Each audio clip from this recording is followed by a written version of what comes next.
Hello friends, greetings of the day. I am Ashish Namdev from Rise Education and today I am going to discuss about the notification of SSC CGL 2020-21.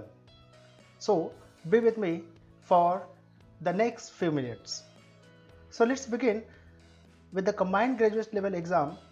Actually, this exam is conducted by Staff Selection Commission and one of the top government exams which conducts exams for various posts in central government organization and in ministry. SSC Staff Selection Commission conducts exams for central government, ministry, organizations for various posts like Intelligence Bureau, IB, CBI, CPO, Narcotics Departments, Assistant Audit Officer and Assistant Account Officer. So these are the various posts for vacancies are released through SSC.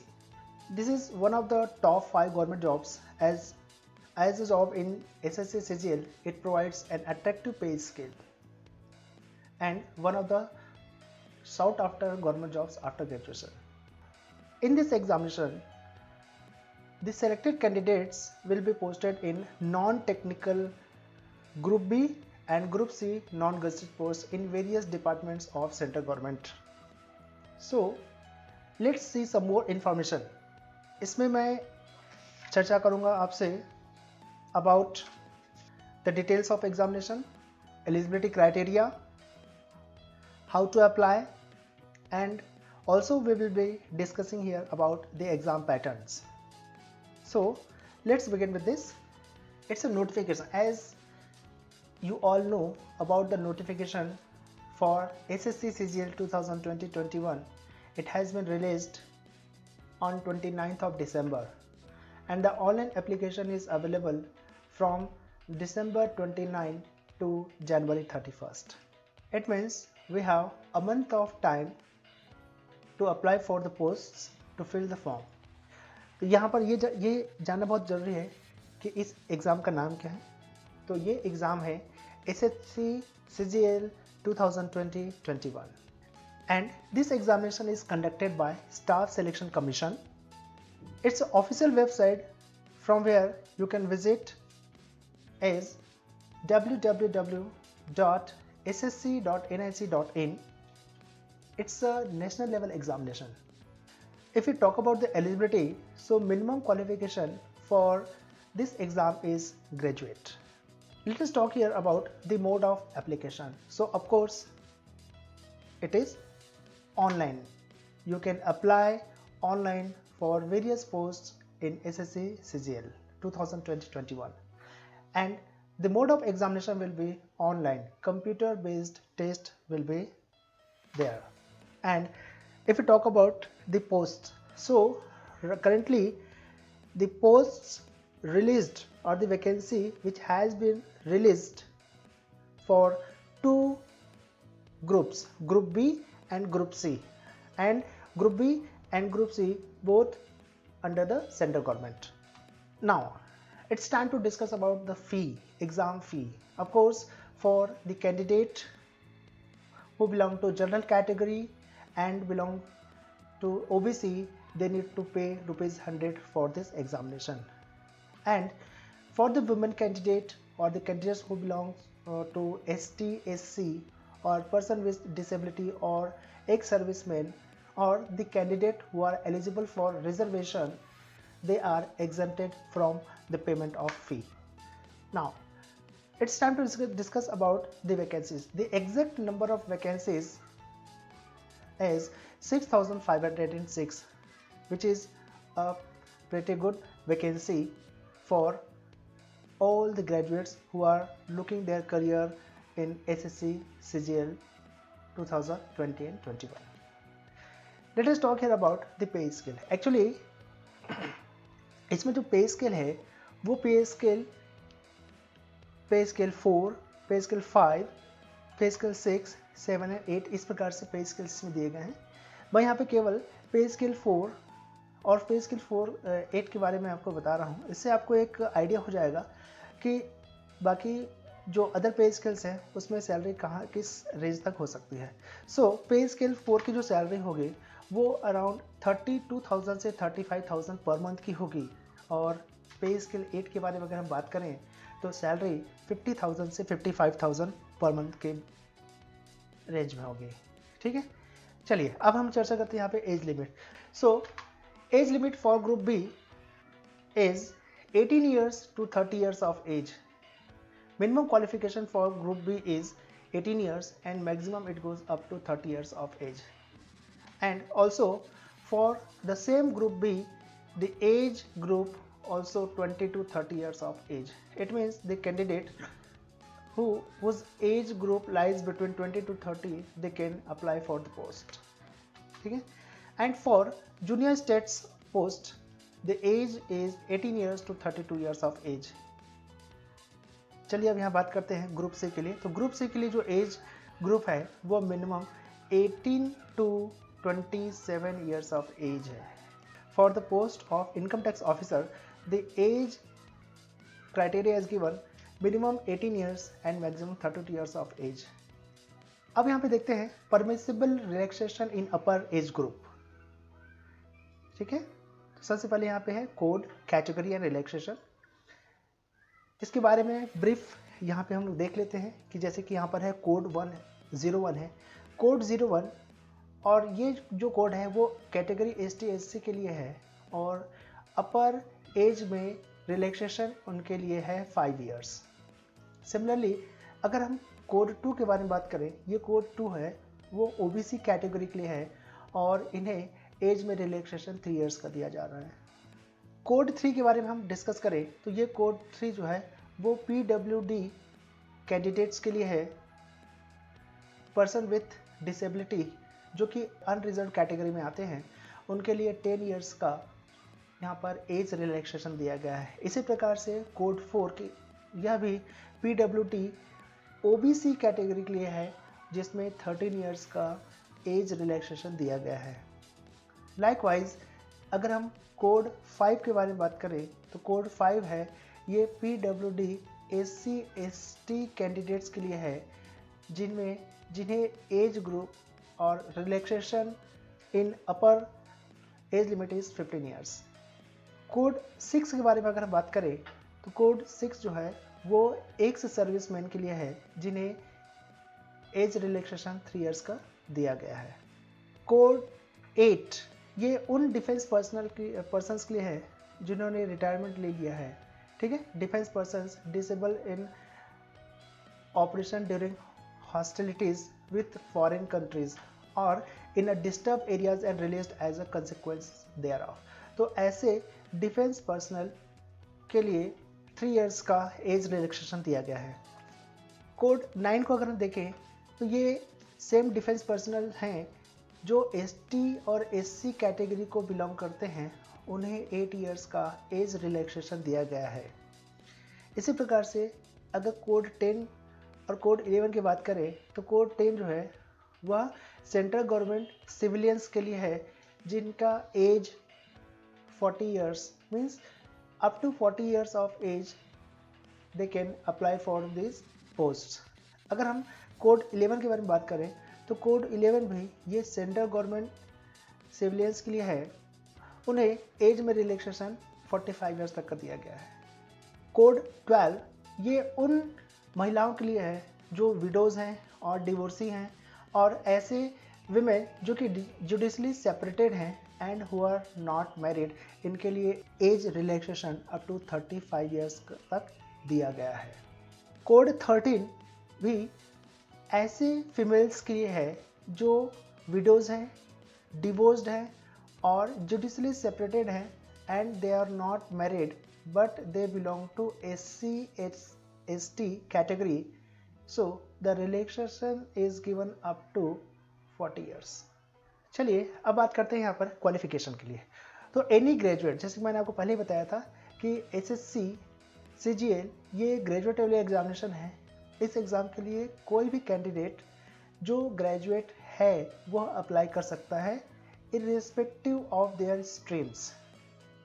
किसी भी streams के candidate in examination या इस examination में बैठ सकता है। ठीक है, जिनका ग्रेजुएशन 1 जनवरी 2021 को हो चुका है, ऐसे सभी कैंडिडेट्स एग्ज़ाम्स के लिए अप्लाई कर सकते हैं। There are only 2 post, special post where qualification is required.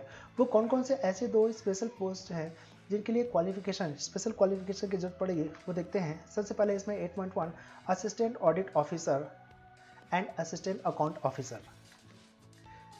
अगर हम बात करें असिस्टेंट ऑडिट ऑफिसर 8.1.1 के लिए, तो इसके लिए जो इसेंशियल क्वालिफिकेशन है वो बैचलर्स डिग्री होनी चाहिए फ्रॉम एनी रिकॉग्नाइज्ड यूनिवर्सिटी और इंस्टीट्यूशन।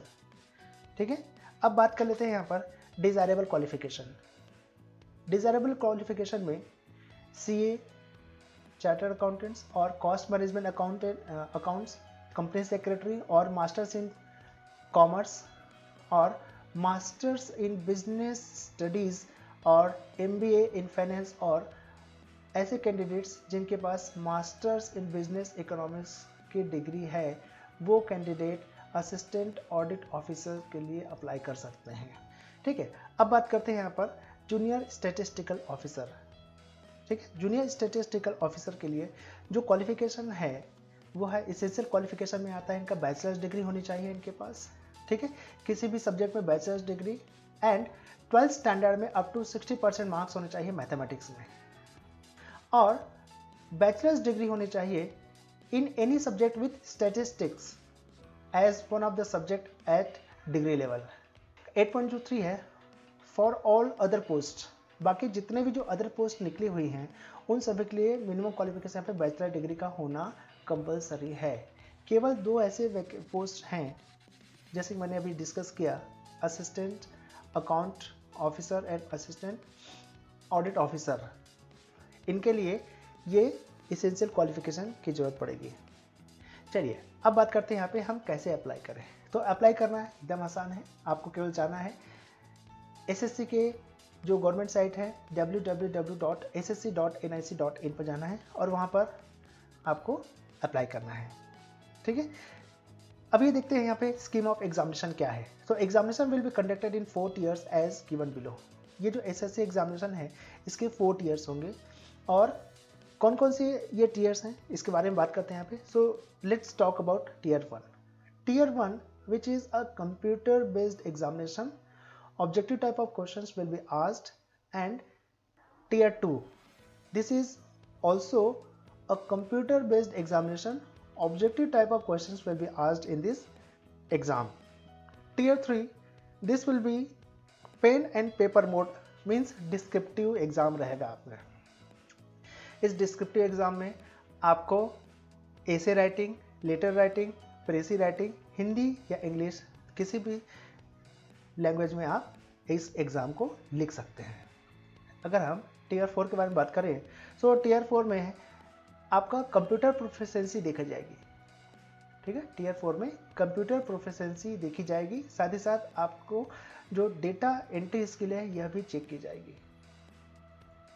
ठीक है, एक और चीज़ आप याद रखिएगा कि टीयर 1, टीयर 2 एंड टीयर 3, ये 3 levels of examination is compulsory for all the candidates. ठीक है, tier 1, tier 2, tier 3 are compulsory for all candidates. tier 4 depends upon the post you apply for. ठीक है, ये tier 4 जो है वो डिपेंड करता है कि आप कौन से पोस्ट के लिए अप्लाई किए हैं। अब बात करते हैं सिलेबस। तो इसके सिलेबस को देखने के लिए आप जा सकते हैं नोटिफिकेशन के पेज नंबर 19 में। वहाँ पे आपको इस एग्ज़ाम से रिलेटेड सिलेबस आपको पता चल जाएगा। टीयर 1 एग्जामिनेशन जो है वो केवल 1 घंटे का एग्जामिनेशन होगा, जिसमें 4 सब्जेक्ट्स होंगे। ठीक है, ये 4 सब्जेक्ट्स कौन कौन से हैं मैं ब्रीफ में थोड़ा आपके साथ डिस्कस करना चाह रहा हूँ। सब्जेक्ट रहेगा आपका, फर्स्ट सब्जेक्ट है जनरल इंटेलिजेंस एंड रीजनिंग, जिसमें टोटल 25 क्वेश्चंस रहेंगे और हर एक क्वेश्चन जो है वो 2 मार्क्स के रहेंगे। इस प्रकार से maximum marks for the exam will be for 50 marks. Second आपका जो सब्जेक्ट रहेगा जनरल अवेयरनेस, जीए पार्ट, जिसमें भी 25 क्वेश्चंस रहेंगे और हर एक क्वेश्चन जो है 2 मार्क्स के रेट से total number of marks will be 50। And third subject will be quantitative aptitude, again it has total 25 questions and maximum marks is for 50। And the fourth subject is English comprehension. In this subject. Again there are 25 questions and the maximum marks is 50. अगर हम time के बारे में बात करें तो इस tier 1 के लिए 1 घंटे का एग्जामिनेशन जो है वो रहेगा, लेकिन ऐसे कैंडिडेट्स जो फिजिकली हैंडीकैप्ड हैं और जो अपने साथ स्क्रैपर लेकर के आते हैं उनके लिए 20 मिनट्स एक्स्ट्रा टाइम रहेगा। चलिए, टीयर 2 हैज़ 4 पेपर्स। टीयर 2 में कौन कौन से 4 पेपर्स होते हैं? इसमें पेपर 1 है जो कि क्वांटिटेटिव एप्टीट्यूड है। इसमें 100 क्वेश्चंस रहेंगे और हर एक क्वेश्चन जो है 2 मार्क्स के रेट से total marks will be for 200। ठीक है। पेपर 2 रहेगा आपका English language and comprehension. Again इसमें 100 क्वेश्चंस रहेंगे और मैक्सिमम मार्क्स रहेंगे 200 के।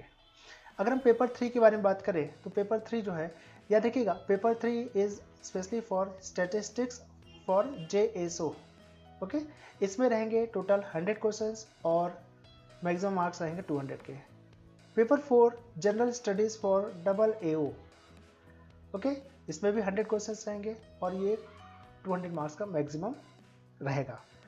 अगर हम टाइम के बारे में बात करें तो इस पूरे एग्जामिनेशन के लिए, टीयर 2 के पूरे एग्जामिनेशन के लिए 2 घंटे का टाइम यहाँ पर रखा गया है and 2 hours 40 minutes for the candidates eligible for scribe. चलिए, टीयर 3 के बारे में बात करते हैं। तो टीयर 3 जो है, यह एक, जैसे मैंने आपको पहले ही बताया है कि टीयर 3 पेन एंड पेपर वाला रहेगा। इसका जो मोड एग्ज़ाम है वह पेन एंड पेपर का है। इसमें आपको डिस्क्रिप्टिव पेपर्स पूछे जाएंगे जिसको आप इंग्लिश या हिंदी, किसी भी दोनों में से किसी भी एक लैंग्वेज में आप लिख सकते हैं। इसमें मोस्टली एसे राइटिंग्स, प्रेसी राइटिंग, लेटर और एप्लीकेशन जो है वो दिए जाएंगे। इसके लिए मैक्सिमम मार्क्स अलॉटेड हैं 100 मार्क्स और टाइम अलॉटेड है 1 hour for normal candidates and for handicapped candidates 1 hour and 20 minutes। Tier 4 के बारे में हम बात करें तो टीयर 4 जो है वो कंप्यूटर प्रोफिशिएंसी टेस्ट या डेटा एंट्री स्किल टेस्ट रहेगा and this is only for those who go for JSO and AAO posts। This is what I just tried to tell you। Thank you very much for your time and patience। अगर आप video को पहली बार देख रहे हैं तो please subscribe our video. ठीक है, थैंक यू वेरी मच।